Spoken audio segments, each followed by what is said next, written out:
Halo sahabat, kali ini gue bakal ceritain kisah Dukun Ahmad Suraji yang membunuh 42 wanita.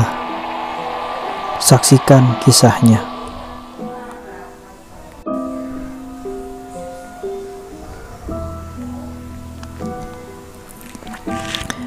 Kisah ini terjadi di Sumatera Utara. Kisah pembunuhan berantai Dukun Suraji. Dukun Ahmad Suraji, nama lengkapnya. Dia membunuh 42 perempuan selama 9 tahun yang mati diregu eksekusi. Pada malam itu yang sunyi, tepat pukul 22 waktu Indonesia bagian Barat, terdengar letusan dari perkebunan karet di Kecamatan Galang, Kabupaten Deli Serdang, Sumatera Utara. Kilatan cahaya terlihat dari balik rimbun pepohonan. Suasana letusan dan kilatan cahaya itu ternyata berasal dari senapan milik tim eksekutor personel Satuan Brigade Mobil Polda Sumatera Utara untuk menyalak.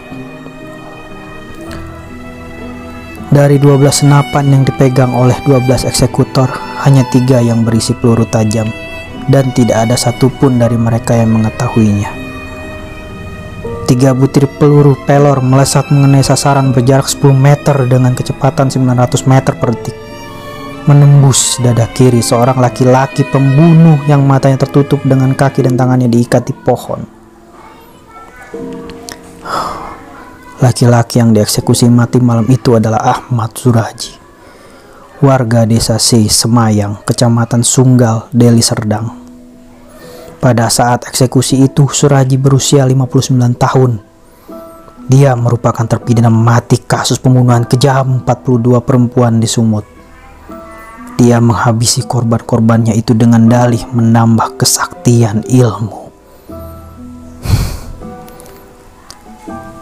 Suraji selain dukun berprofesi sebagai petani.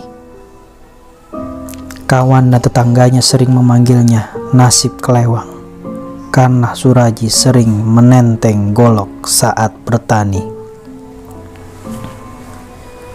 Wah, ada permintaan terakhir, yakni bertemu dengan istrinya, dan itu sudah dipenuhi.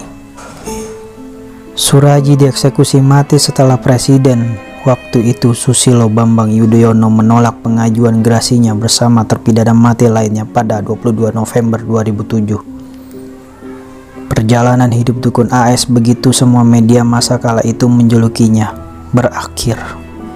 Ia membunuh 42 korban selama 9 tahun, terhitung sejak tahun 86 hingga 1997. Pada saat penyelidikan polisi, semua korban merupakan pasien yang datang ke rumah Suraji di Dusun Aman Damai. Semua perempuan itu ingin mendapatkan ilmu pengasihan atau penglaris dari Suraji. Ia meminta setiap kliennya yang datang membawa kembang telon, kemenyan putih, kemenyan Arab, buhur, dan sepasang jeruk purut. Syarat lainnya harus bersedia diikat dan dikubur setengah badan. Sungguh mengerikan di tempat yang sunyi pada malam hari. Bukan itu saja, syarat lainnya pasien tak boleh memberitahukan ritual itu kepada orang lain. Korban pertama Suraji adalah perempuan bernama Tukiem alias Iem. Korban datang ke rumah Suraji pada Desember 1986, tepat pukul 18 waktu Indonesia bagian Barat. Ia meminta kepada Dukun Suraji, "Pak, saya ingin mendapatkan kesuksesan. Saya ingin mendapatkan kesuksesan hidup dari Suraji." Setelah ia mengutarakan maksudnya, dukun itu mengajaknya ke area perkebunan tebu Sei, Semayang, yang berjarak sekitar 1 km dari rumahnya. Saat keluar, Suraji membawa cangkul, tali, dan karung, sedangkan ia membututinya dari belakang. Langkah mereka terhenti setelah menemukan lokasi yang cocok untuk ritual ilmu pengasihan itu.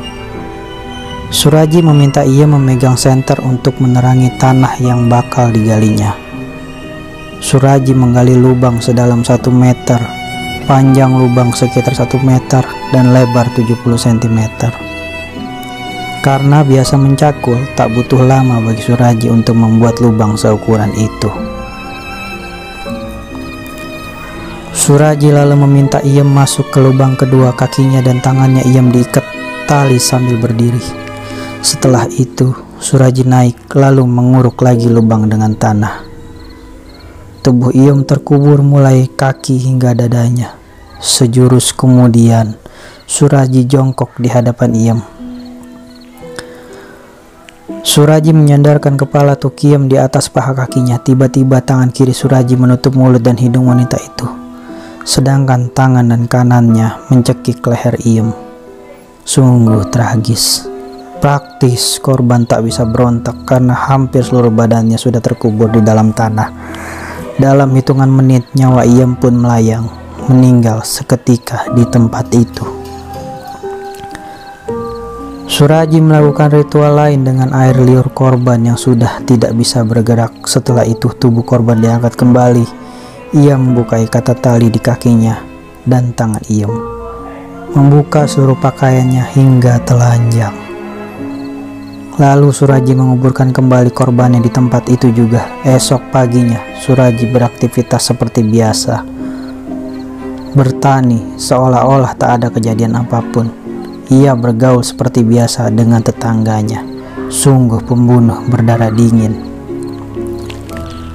Motif dan pola pembunuhan yang sama dilakukan Suraji terhadap korban-korban berikutnya.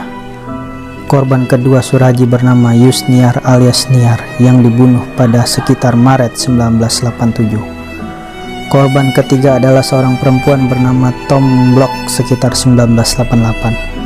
Lalu korban lainnya diantaranya adalah Rusmina alias Poppy Agustus 1989, Diduk dan Rusmiani alias Anis korban 1992,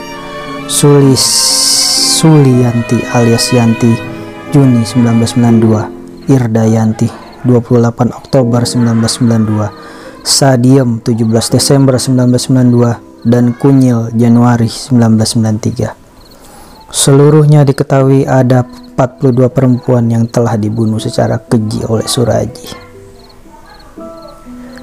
Korban terakhir Suraji bernama Sri Kemala Dewi yang dibunuh pada 23 April 1997. Dan dari kasus inilah kebiadaban terbongkar.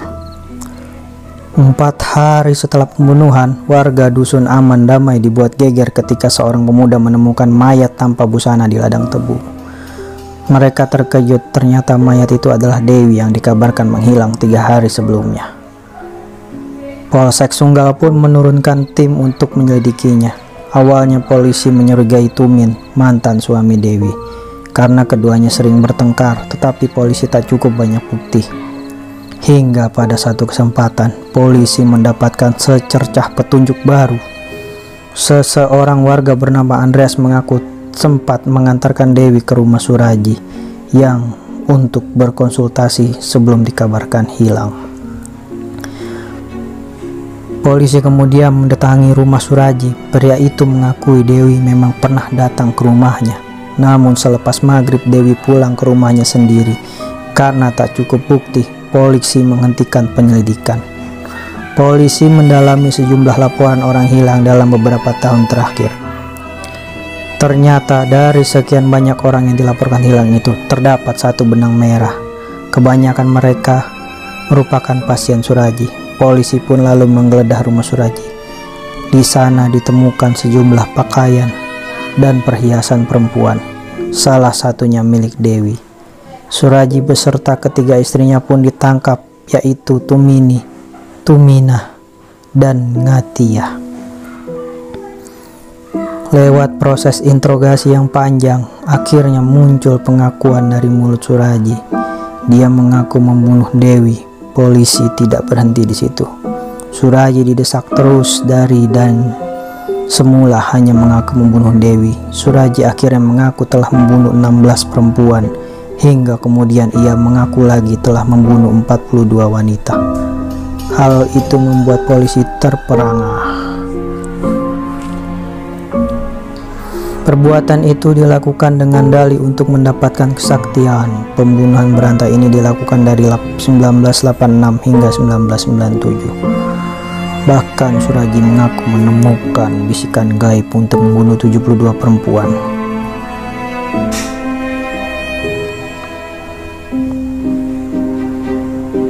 Istri tertua Suraji yakni Tumini ikut membantu perbuatan suaminya.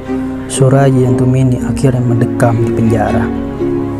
Kisah Suraji dan korban-korbannya itu ditulis dalam buku The Bastard Legacy, warisan legendaris para berdebah, karya Jonathan pada 2015. Suraji disidangkan di Pengadilan Negeri Lubuk Pakam, Sumatera Utara pada 22 Desember 1997. Dalam persidangan, Suraji menolak laporan berita acara pemeriksaan polisi. Persidangan pun berlangsung alot dan dilakukan maraton. Hakim yakin akhirnya Suraji dihukum mati. Sementara istri Suraji, Tumini, divonis penjara seumur hidup. Menjelang pelaksanaan hukuman mati, Suraji mengajukan permohonan terakhir ke pengadilan untuk bertemu dengan keluarganya. Namun Tumini ada permintaan terakhir AS, yakni bertemu dengan istrinya, dan itu sudah dipenuhi. Sahabat, berikut kisah cerita nyata pembunuhan sadis dukun demi ilmu kesaktian.